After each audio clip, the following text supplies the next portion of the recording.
Hello, everybody. Nice to meet you. My name's Kyri. I'm from OpenPayd. OpenPayd is what we call a banking as a service provider. Been going for about 7 years, based out of London.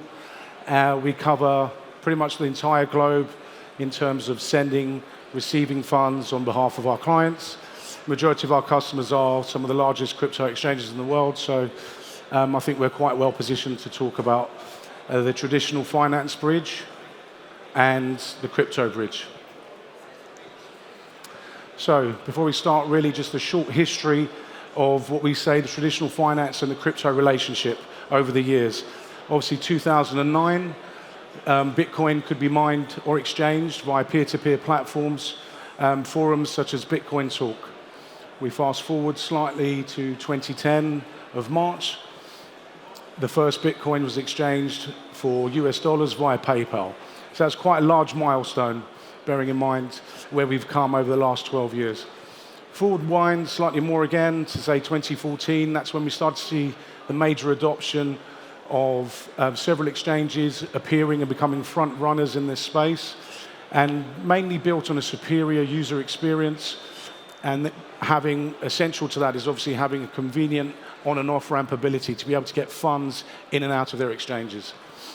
Onwards again, companies such as ourselves, OpenPayd, have developed our technology and our infrastructure to allow more payments to come in via different payment methods, which is more and more important in today's market, today's world.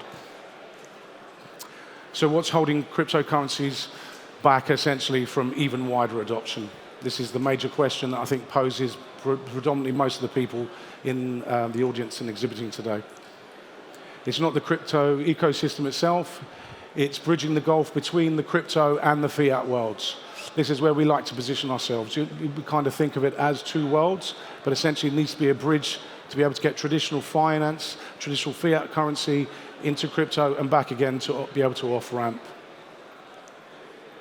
So it's essentially a way to move our money from the old world, the traditional financial system, into the crypto markets and obviously back again. If you need proof that there is a problem or an issue kind of exists in this space, just ask yourself a very simple question.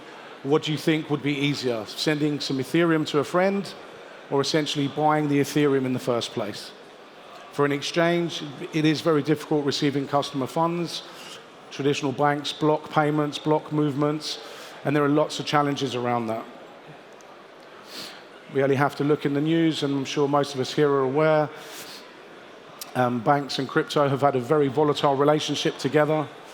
I can speak from the UK, where I'm based, and where we're based at OpenPayd, and I would say, well, pretty much all of the banks in the UK at some point will either block or essentially delay funds going from a client account to a crypto exchange. It's a big problem. It creates a lot of friction in the process.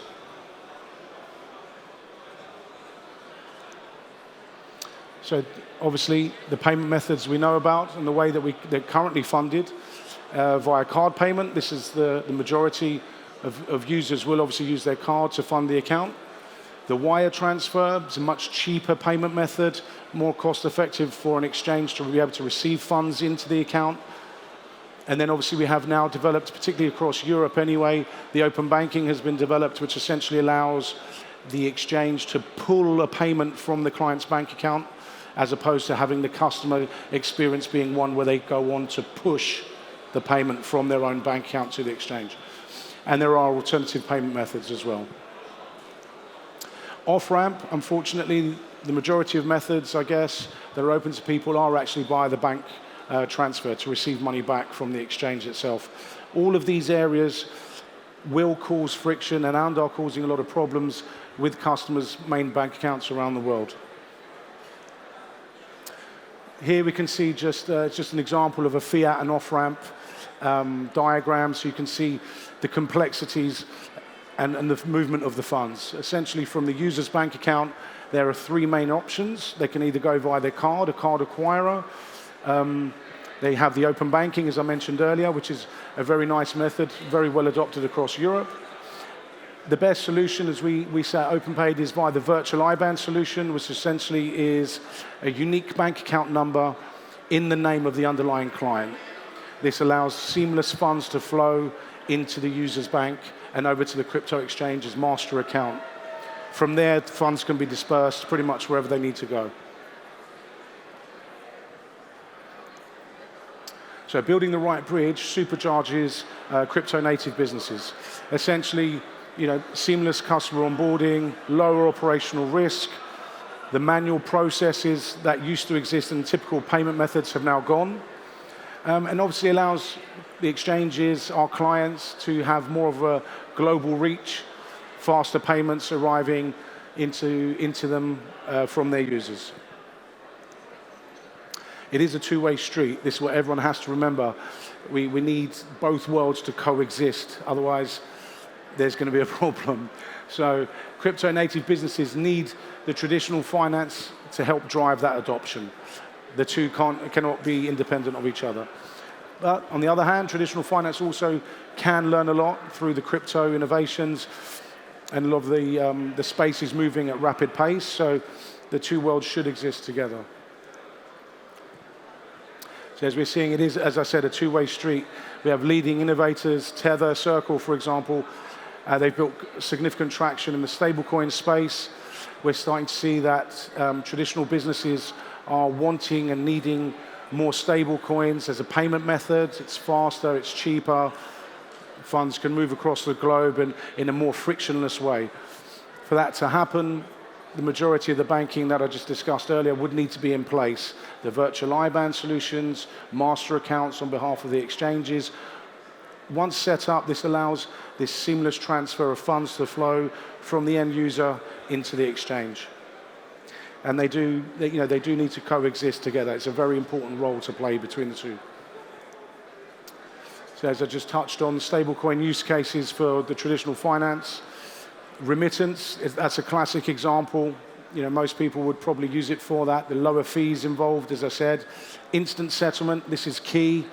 More and more we're finding people want to receive money instantly if possible, as opposed to having to wait days to make a SWIFT transfer or receive a local payment. There's much wider access and appeal.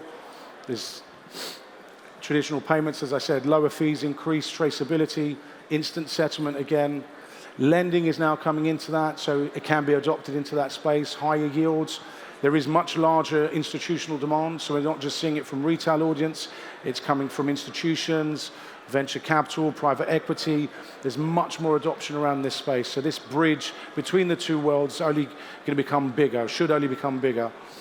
And again, standard settlements, not 9 to 5, Monday to Friday. It needs to be 24/7, every day of the year.